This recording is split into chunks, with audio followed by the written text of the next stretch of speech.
Hello students, so we are doing chapter laws of motion, and in the previous lecture we discussed about some basics of friction, static friction, kinetic friction, law of limiting friction, etc. So what we have discussed I have written here because it's a very important topic, we have to remember it. This is the maximum value of static friction. Maximum value of static friction is mu s into r. We have studied that is the law of static friction. Static friction is itself self-adjusting, and that is always less than the maximum value of static friction. There comes kinetic friction, that is equal to mu k into r. Kinetic friction is obviously less than static friction. Then we came to angle of friction, and angle of tangent of angle of friction equal to coefficient of static friction. Mu s is coefficient of static friction. Then we studied angle of repose, and later on we get to know that angle of friction equal to angle of repose.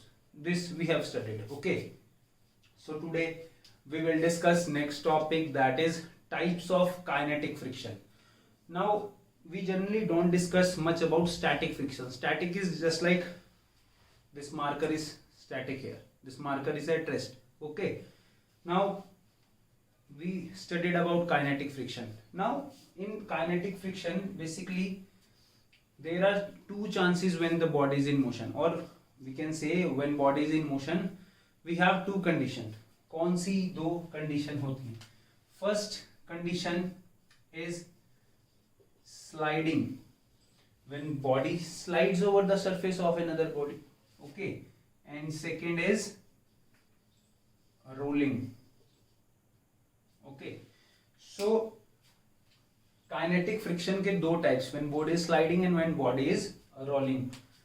So when body is sliding, friction comes into play, that is sliding friction. When this friction comes into play, body move कर रहा है तो दो तरीके से move कर सकता है, या तो स्लाइड करेगा या रोल करेगा. Clear?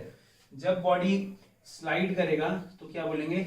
When body slides over the surface of another body, the friction comes into play. एक फ्रिक्शन आ जाएगा, that is sliding friction.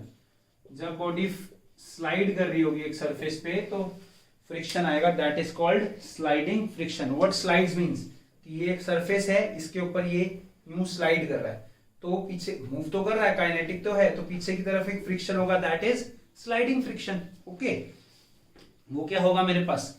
Sliding friction होगा. अब बात करते हैं हम रोलिंग फ्रिक्शन की. अब रोलिंग फ्रिक्शन की बात करते हैं, मतलब जब बॉडी रोल करती है दूसरी सरफेस पे. When body rolls without sliding over the other surface, then rolling friction comes into play. जब बॉडी रोल करती है दूसरी सरफेस पे तो जो फ्रिक्शन आता है that is rolling friction. Clear? Actual में अगर हम बात करें आइडियल सिचुएशन में स्टैटिक फ्रिक्शन कुछ ज्यादा मैटर नहीं करता. ठीक है, जब रेस्ट पे है तो हम ज्यादा उसके बारे में पढ़ते ही नहीं है. ठीक, हम तो ऑब्जेक्ट इन मोशन ज्यादा पढ़ते हैं, और मोशन में कैसा फ्रिक्शन है? Kinetic friction. और काइनेटिक में भी सबसे इंपॉर्टेंट क्या है? Rolling friction. आप देखो ना, जितने भी ऑटोमोबाइल व्हीकल्स हैं, ठीक है, जितने भी ऑटोमोबाइल व्हीकल्स हैं, फैक्ट्री में बहुत सारी मशीन है, ज्यादातर वो रोलिंग डिमांड होती है, उनके जो पार्ट्स होते हैं रोलिंग होते हैं. अब रोलिंग फ्रिक्शन क्या होगा? सेम सरफेस है, ये व्हील है, सपोज मेरे पास ये व्हील क्या कर रहा है? रोल कर रहा है. क्लियर? ये सरफेस है, ये व्हील क्या कर रहा है? रोल कर रहा है इसके ऊपर. तो जब रोल करता है, एक चीज देखो, जो इसका एंड पॉइंट है, लास्ट वाला जो इसका पॉइंट है, उस पॉइंट में रोलिंग फ्रिक्शन में एक चीज ध्यान रखनी की रिलेटिव वेलोसिटी ग्राउंड के साथ जस्ट एक पॉइंट टच कर रहा है. जस्ट क्या कर रहा है? मेरे पास एक पॉइंट टच कर रहा है, और उस पॉइंट पे, सॉरी, मेरे पास क्या है? एक सरफेस है. ठीक है, एक सरफेस पे ये कोई व्हील है. Clear? This wheel starts to roll, कुछ फोर्स लगा इस पे, एक्सटर्नल फोर्स, और ये व्हील रोल करना स्टार्ट कर गया। जब व्हील रोल करता है तो एक चीज ध्यान रखनी है, ये क्या है, एक सिंगल पॉइंट है, ठीक, एक पॉइंट ही टच है इसके साथ, एरिया ऑफ कॉन्टैक्ट बहुत कम है, एरिया ऑफ कॉन्टैक्ट बहुत कम है तो प्रेशर ज्यादा होगा, बाद में बात करेंगे उसके बारे में। ये जो पॉइंट ऑफ कॉन्टैक्ट है इस पे velocity of wheel with respect to ground, relative velocity zero होगी किस पे, at point of contact. Rolling friction में क्योंकि जस्ट पॉइंट ऑफ कॉन्टैक्ट पे जब वो रोल कर रहा है, इस पॉइंट ऑफ कॉन्टैक्ट पे जस्ट जो उसकी रिलेटिव वेलोसिटी होती है विद रिस्पेक्ट टू ग्राउंड, वो क्या होती है, जीरो। 1 मार्क क्वेश्चन में जनरली पूछा जाता है, इसलिए बता रहा था इस पॉइंट पे, ठीक। अब जो मैं बताना जा रहा हूं क्या है कि एरिया ऑफ कॉन्टैक्ट बहुत कम है, जस्ट एक पॉइंट टच कर रहा है सरफेस पे।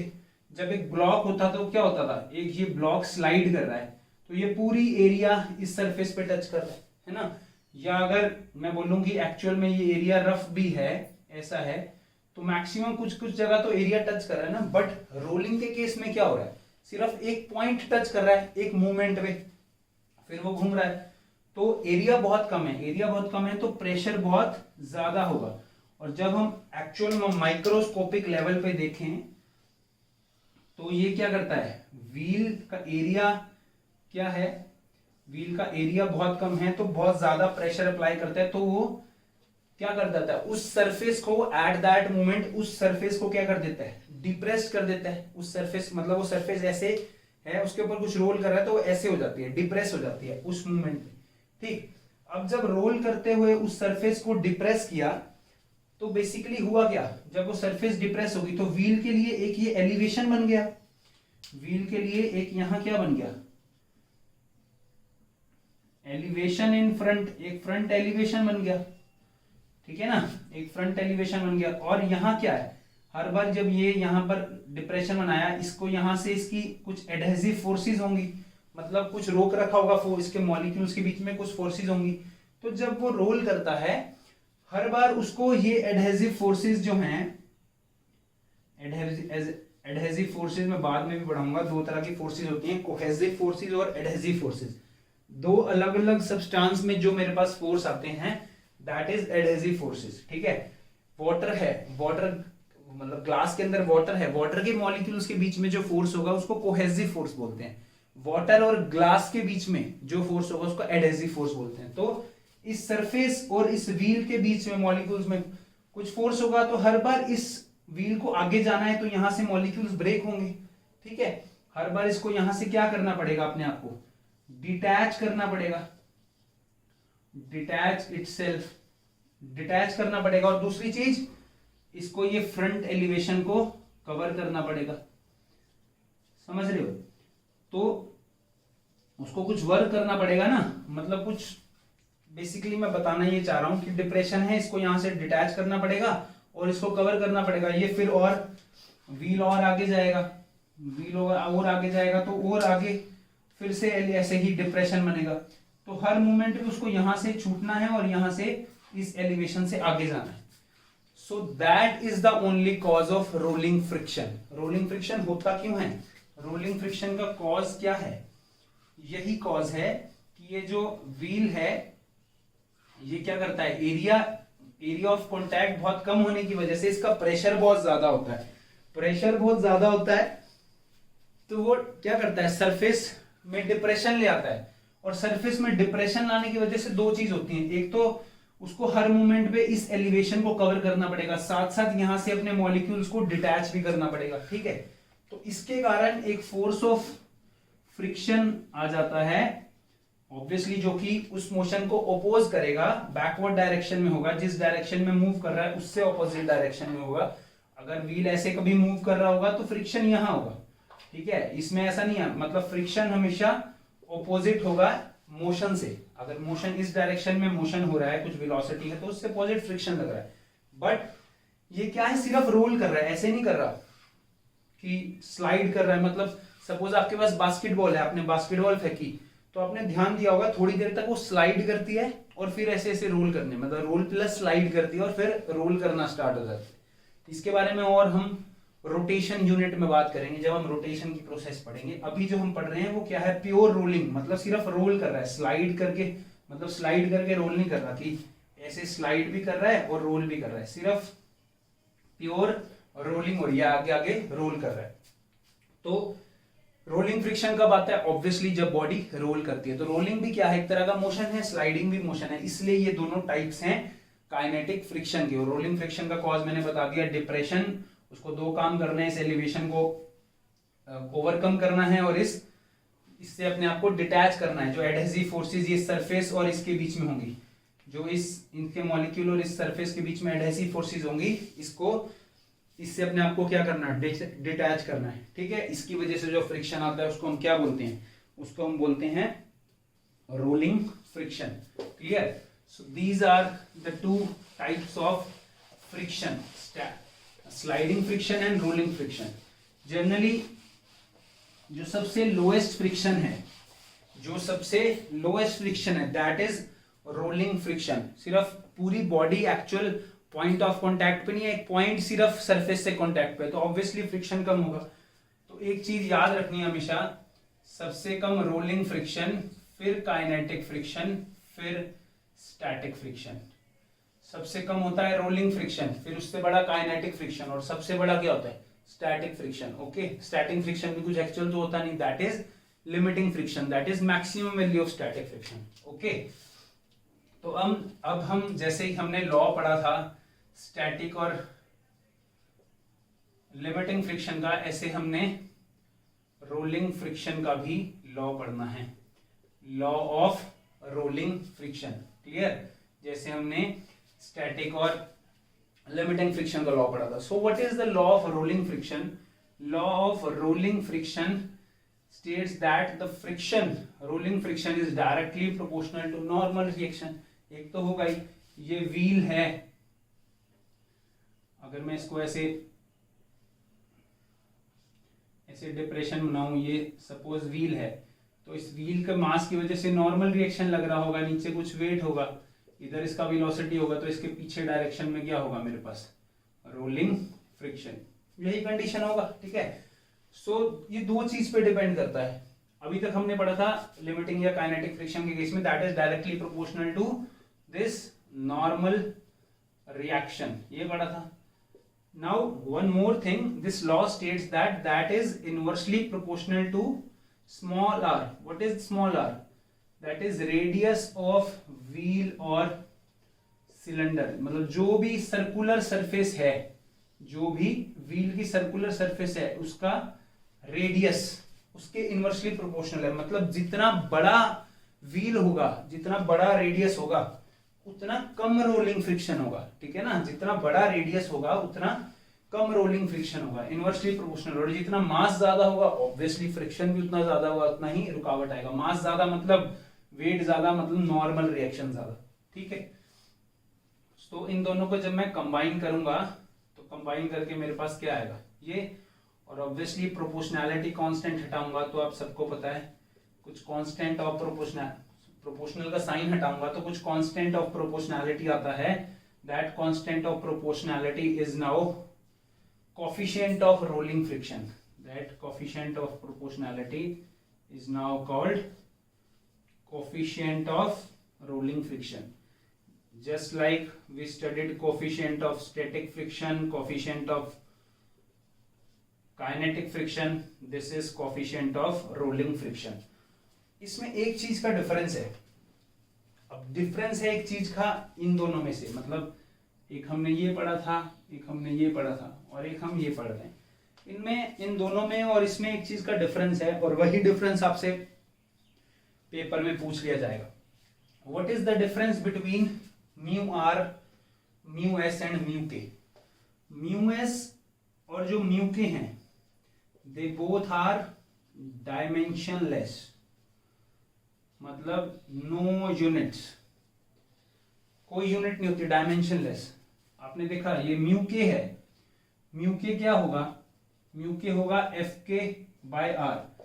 ये भी फोर्स है, नॉर्मल रिएक्शन भी एक फोर्स है, मतलब मास m इंटू जी होता है, एफ के भी क्या है m इंटू ए, कुछ भी होगा ये, मतलब फोर्स है ना, फोर्स मतलब फोर्स का जो डायमेंशन होगा वही नॉर्मल रिएक्शन का डायमेंशन होगा, तो ये क्या होगा, डायमेंशनलेस होगा ना, ऐसे ही म्यू ऐसे। But what is this in mu R, mu R में क्या है, म्यू आर में एफ आर और आर का तो सेम डायमेंशन है, friction force normal reaction, but ये आर है, ये आर क्या है, रेडियस, इसलिए म्यू आर क्या होगा, म्यू आर की डायमेंशन होगी that is dimension of length, length की डायमेंशन होगी इसकी, याद रखना है, ठीक है। और इसकी यूनिट क्या होगी, एसआई यूनिट, ऑब्वियसली मीटर।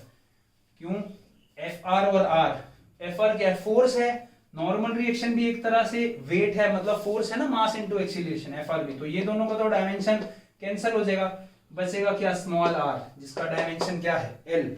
तो ये याद रखना है, 1 मार्क क्वेश्चन में आपसे पूछ सकते हैं कि व्हाट इज द डिफरेंस, मतलब म्यू आर, म्यू एल और म्यू के में क्या डिफरेंस है, क्लियर।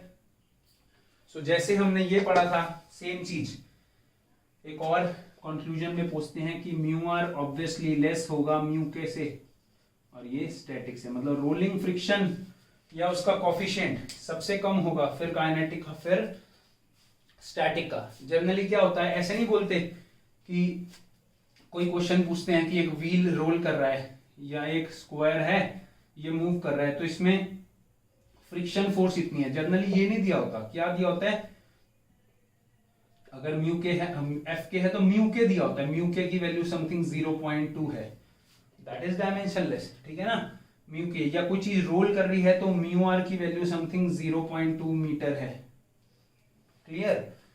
तो जो म्यू आर है मतलब कोफिशिएंट है, that is less than mu k, that is less than mu s. So ये हमने पढ़ा रोलिंग फ्रिक्शन के बारे में, क्लियर। तो हमने static friction, rolling friction, kinetic friction सब पढ़ लिया, और ये जाना कि रोलिंग फ्रिक्शन सबसे कम होता है, then kinetic friction, then static friction. Okay, let me rub this also, बस आपको रिमाइंड कराने के लिए लिखा था मैंने यहाँ। नाउ नेक्स्ट टॉपिक इज, अब हमने फ्रिक्शन पढ़ लिया, ठीक।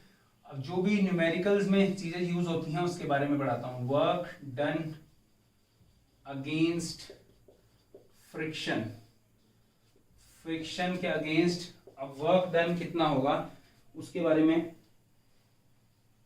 बात करते हैं। Work done against friction, clear. So मेरे पास एक सरफेस है, एक ये ब्लॉक है जिसका मास है m, क्लियर। ये ब्लॉक मूव हुआ, सेंटर टू सेंटर डिस्टेंस हमेशा लेते हैं, ये ब्लॉक मूव हुआ m ब्लॉक और ये यहां पहुंच गया, ठीक है। कुछ इसका डिस्प्लेसमेंट है s, कुछ s डिस्प्लेसमेंट है, क्लियर। इस पे कुछ फोर्स लगाया होगा इधर तभी मूव हुआ। अब जब ये मूव हो रहा था तो क्या था, जब ये मूव हो रहा था तो उस टाइम पे कोई फ्रिक्शन लग रहा होगा पीछे की डायरेक्शन में, कौन सा फ्रिक्शन, काइनेटिक फ्रिक्शन, मूव हो रहा है ना, मूव हो रहा है, कौन सा फ्रिक्शन। जनरली स्लाइडिंग फ्रिक्शन की, हम स्लाइडिंग फ्रिक्शन को लिखते नहीं है ऐसे, हम काइनेटिक ही लिखते हैं, मोशन मतलब काइनेटिक। हाँ, रोलिंग हुआ तो उसके लिए हम रोलिंग फ्रिक्शन की बात करते हैं, क्लियर। और क्या लगेगा इसमें, एक और चीज, ये मास है तो इसका नीचे वेट लगेगा और इसके ऊपर क्या लगेगा, नॉर्मल रिएक्शन, यही होगा ना। और इसने ये सेम ही नॉर्मल रिएक्शन, मास सेम, सब सेम है, एस डिस्प्लेसमेंट कवर किया, ठीक है। एस क्या किया, डिस्प्लेसमेंट कवर किया, ठीक। सो सपोज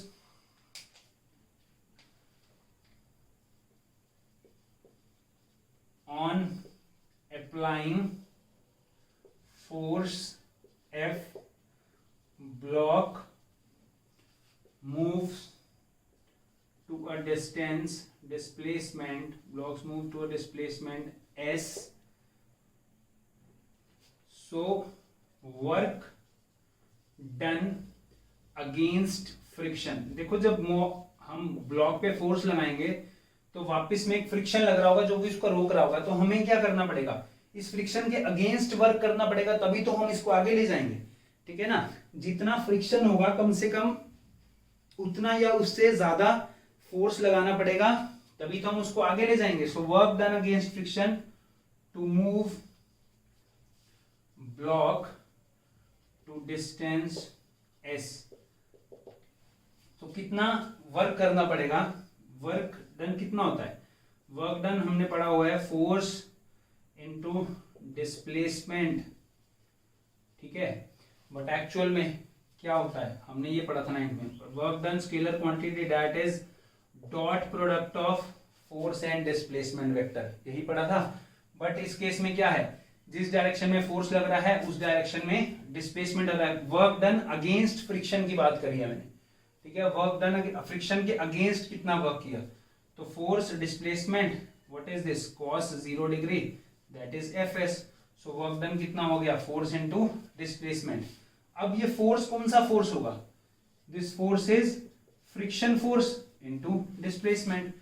फ्रिक्शन के अगेंस्ट कितना वर्क करना है, तो जिस डायरेक्शन में फोर्स लगा रहा हूं ये फोर्स है, कम से कम उतना ही फोर्स होना चाहिए, और वो फोर्स कितना फोर्स लगेगा, क्योंकि एस डिस्प्लेसमेंट हो, तो F k into s, and what is F k, we know F k is mu के into r into displacement, and this mu के r is mgs, so work done against friction is equal to mu k into s into mg।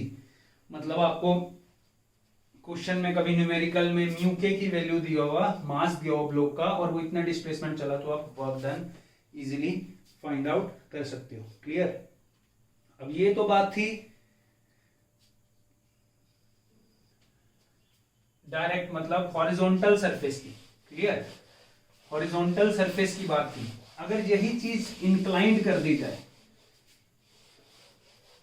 यही चीज inclined कर दी जाए, work done in moving a body, 1 second, work done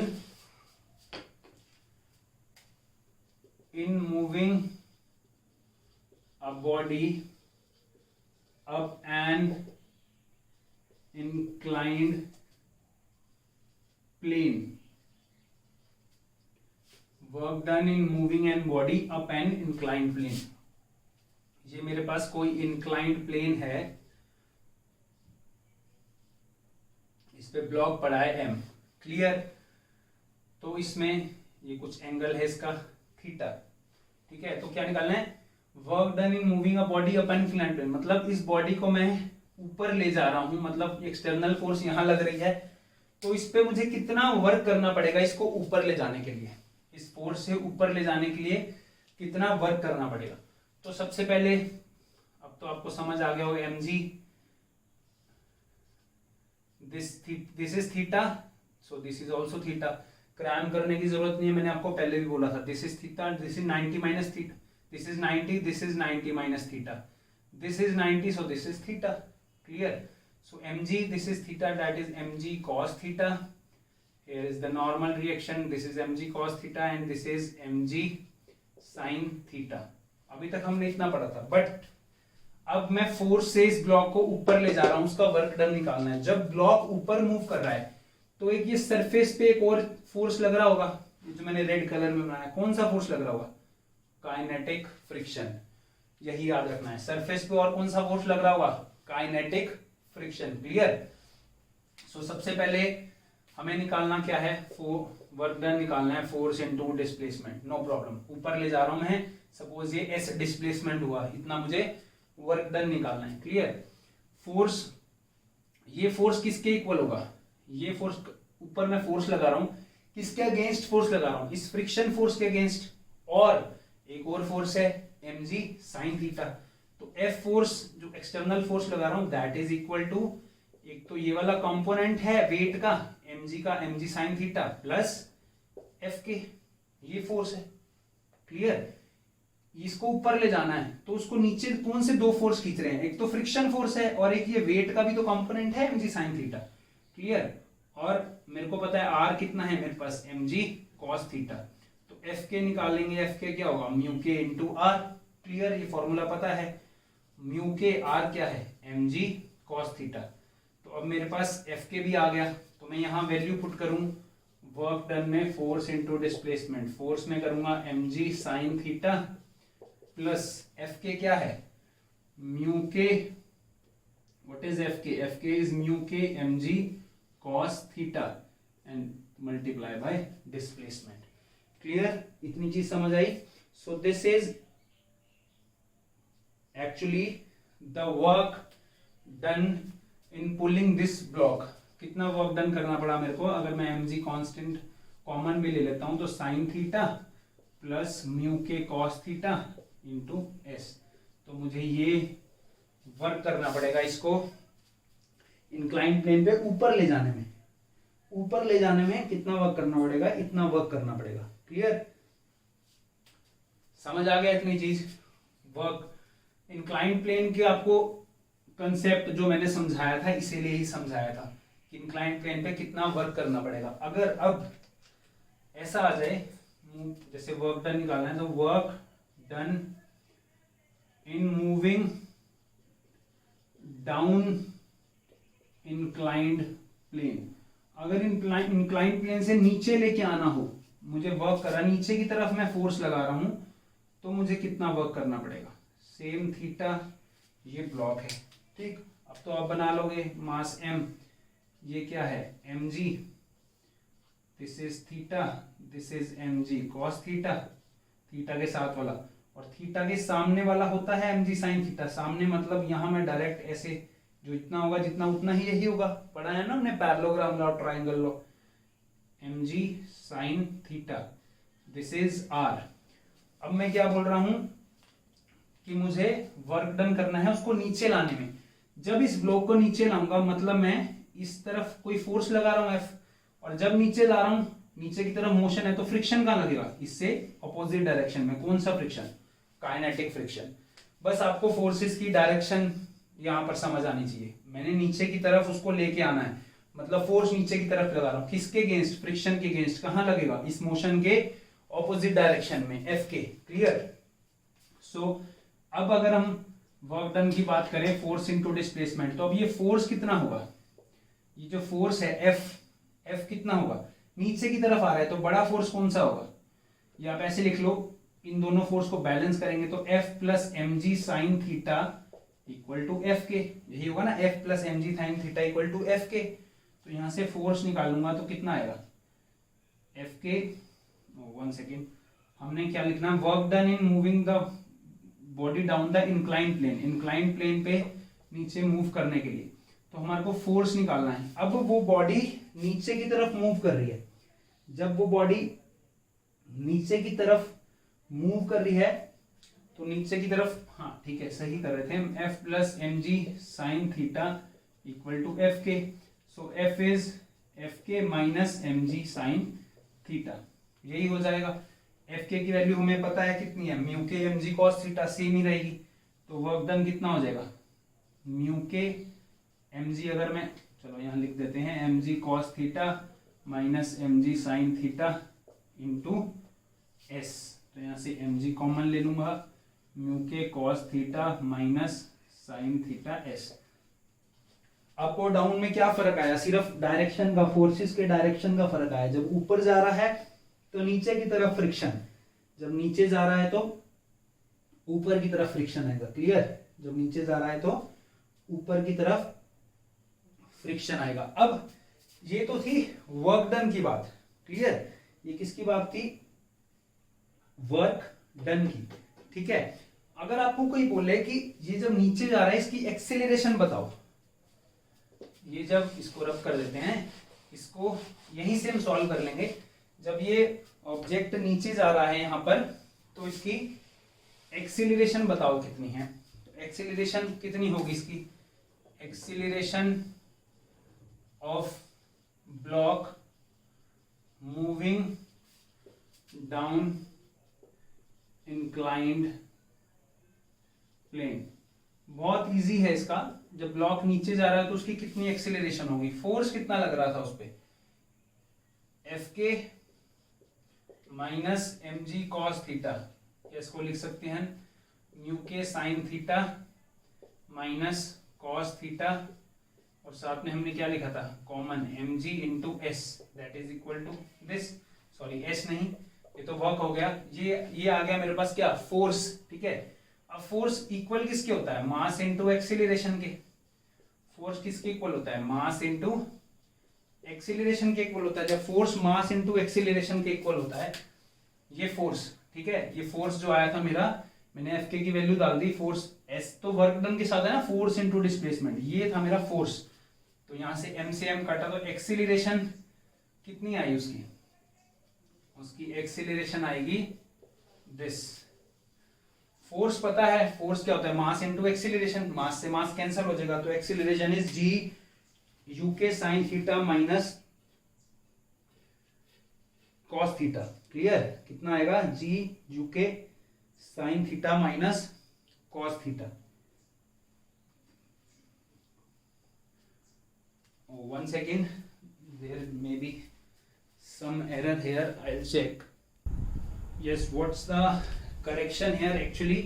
यहां पर हम क्या कर रहे थे, वर्क डन, मतलब हम वर्क कर रहे थे उसको नीचे लेके आने बॉडी में, ठीक है। अगर अभी यहाँ कोई बात नहीं है, अगर ये एक मास है, ब्लॉक है, मैंने इसका एंगल बढ़ा रहा हूं तो धीरे धीरे ये ब्लॉक नीचे आएगा किसी ए एक्सीलरेशन से, वो एक्सीलरेशन निकालनी है। नीचे की तरफ कौन सा फोर्स लग रहा है, mg cos थीटा, और ऊपर क्या लग रहा है, फ्रिक्शन, यही लग रहा है ना, नीचे mg cos थीटा, उससे फ्रिक्शन। तो नेट फोर्स कितना होगा, नेट फोर्स नीचे की तरफ आ रहा है, तो नेट फोर्स में क्या होगा, पहले आएगा mg cos theta minus F के, नेट फोर्स, नेट फोर्स कितना होगा इसमें, नेट फोर्स समझ रहे हैं, नेट फोर्स कितना होगा, वो अपने आप नीचे आ रहा है, मैंने उसका एंगल बढ़ाया है, नीचे की आ रहा है, mg cos theta minus F K. तो mg cos theta minus F के से अगर इसको सॉल्व करें, mg, तो यहां कितना आ जाएगा, F net mg cos theta minus F k is mu k mg sine theta, sorry mg sine theta इसे है ना, mg sine theta, mg sine theta, here also mg sine theta, that is mg cos theta. We take mg common, that is sin theta minus mu k cos theta, f net equal to mass into acceleration, so acceleration comes out to be this. Okay, don't confuse it with this. इसमें क्या था, हम निकाल रहे थे कि हम कितना वर्क करें उसको नीचे लाने में, हम कितना उसको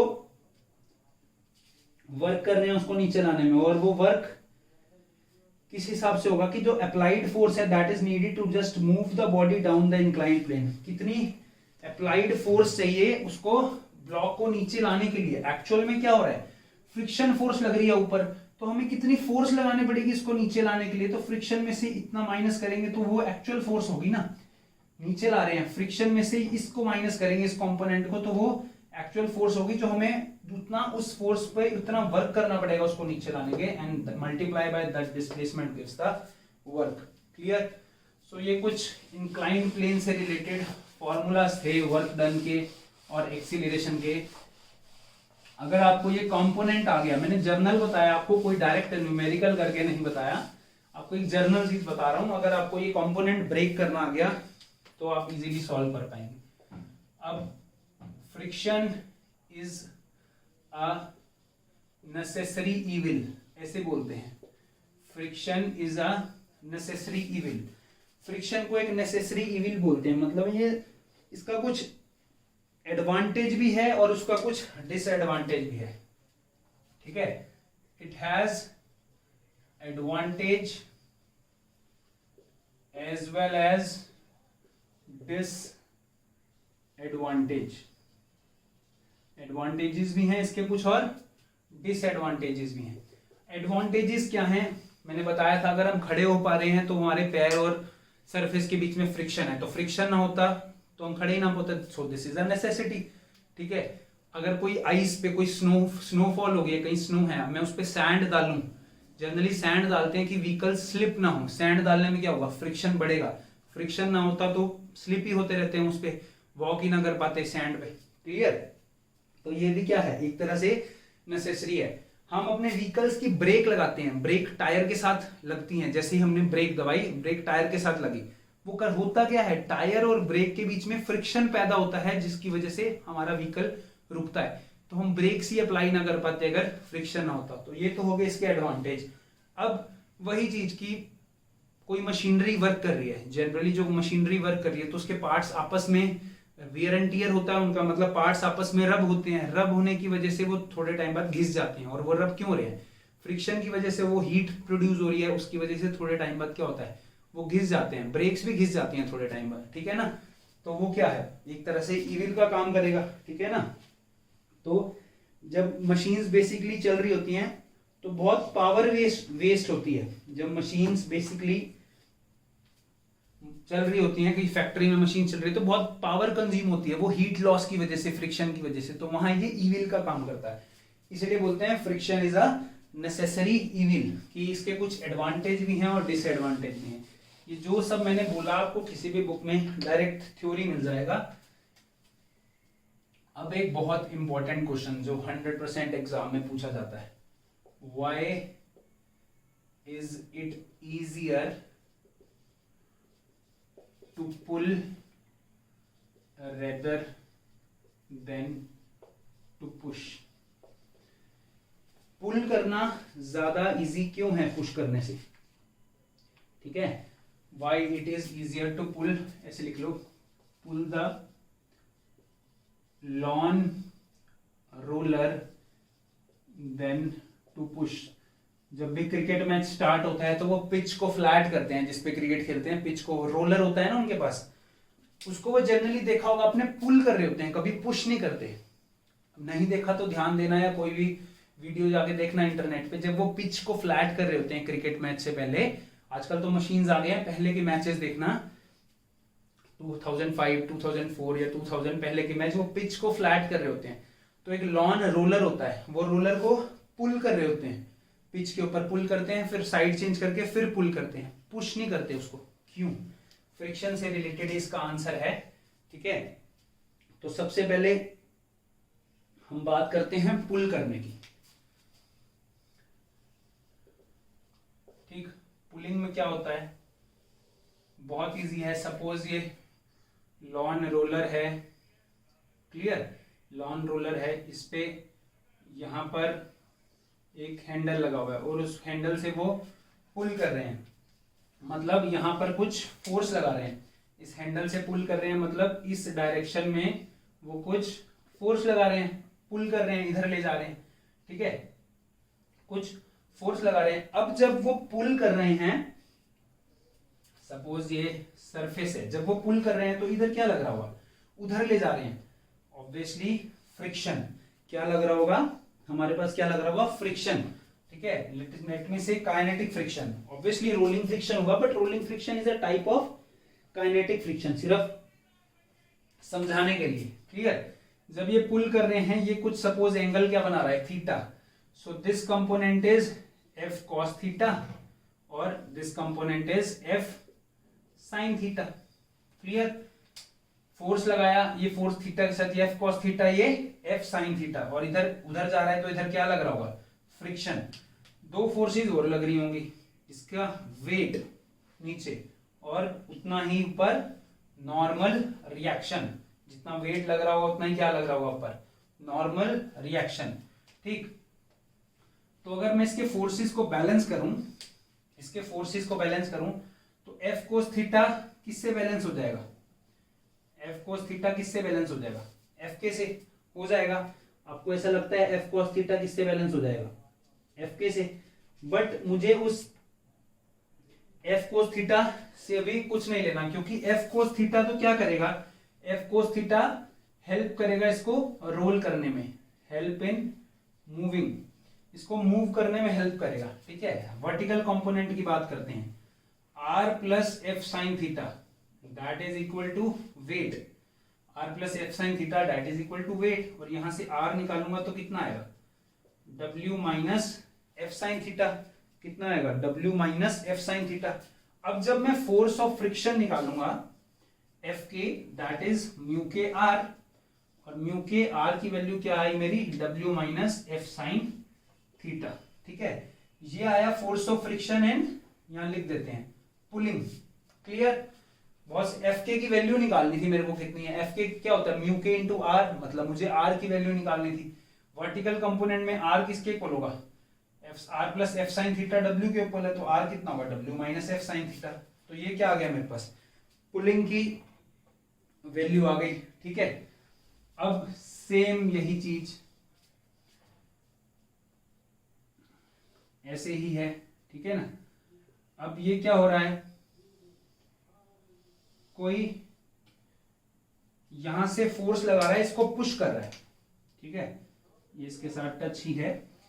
कोई यहां फोर्स लगा रहा है और इसको पुश कर रहा है, फोर्स लगा रहा है, पुश कर रहा है, तो ये वेक्टर है, इसको अगर मैं आगे प्रोड्यूस करूं, मतलब ये यूं फोर्स लग रहा है किसी एंगल पे, हॉरिजॉन्टल के साथ किसी एंगल पे फोर्स लग रहा है, यहां से पुश कर रहे हैं, फोर्स लग रहा है किसी एंगल पे, तो ये F है, तो ये कितना होगा F cos थीटा, ये कितना होगा F sin थीटा। क्लियर, यहां लिख देते हैं हम, it is a case of push, ठीक है। तो पुश के केस में क्या होगा, पुश किया, कुछ फोर्स लगाया, ठीक है, फोर्स लगाया, कुछ पुश किया, ऐसा मत सोचना ये थीटा है, इस थीटा एंगल पे जैसे ये था, ऐसे अब मैंने पुल कर रहा था, यहां से पुश कर रहे हैं, उधर की तरफ ही जा रहा है बीबी ब्लॉक, ये थीटा एंगल, ये थीटा एंगल, तो ये भी थीटा एंगल, इसलिए थीटा बनाया। इस फोर्स को सपोज मैं आगे ले जा सकता हूं, ठीक है ना, वेक्टर ही तो है, वेक्टर इस डायरेक्शन में था, इसी डायरेक्शन में लग रहा है, उसका ये एंगल था थीटा, तो अभी भी यही एंगल है थीटा, ये सेम चीज है, तो ये यहां पर मैं लिख सकता हूं, ठीक है। सो F cos theta, F sin theta, अभी भी ये एक और चीज रह गई, ये आगे जा रहा है, तो इधर क्या लग रहा होगा, फोर्स ऑफ फ्रिक्शन, ठीक है ना, फॉर पुश, यहां था for pull, force of friction for push, ठीक है, आगे इधर मूव कर रहा है पुश करने से। कौन सी फोर्स रह गई, नीचे वेट, ऊपर नॉर्मल रिएक्शन, ठीक है, नीचे क्या रह गया, वेट, ऊपर नॉर्मल रिएक्शन। इसमें भी मुझे वही निकालना है, क्या निकालना है, F K, that is equal to mu के इंटू आर, मुझे चाहिए आर। अब आर किसके इक्वल है, W प्लस एक और लग रहा है वर्टिकल कंपोनेंट, कौन सा, F sin थीटा, जो कि इसमें ऊपर था, इसमें ये कंपोनेंट कहां लग रहा है, F sin थीटा, नीचे की डायरेक्शन में। कंपोनेंट ब्रेक करने आ गए तो 11th की हाफ फिजिक्स कंप्लीट हो गई, ठीक है ना।